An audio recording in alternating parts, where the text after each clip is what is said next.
They're voting on race. They're voting on this idea of an invasion of brown people over the border. The idea that they can't get whatever job they want. A black person got it, therefore drive all the blacks out of the colleges, get rid of DEI. That is what they're voting on. They're just voting specifically on racial animus at this stage. It isn't about economics. No, which is why Trump killed the immigration bill. Correct. That's why.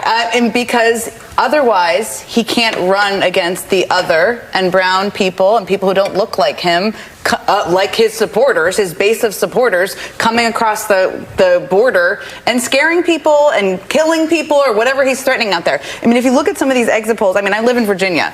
Immigration was the #1 issue. I mean, again, these could change in Virginia. Well, Virginia does have a border with West Virginia. Very, very contested area. Build a wall. Like, what? I mean, when I was in New Hampshire, people were talking about the northern border as a threat.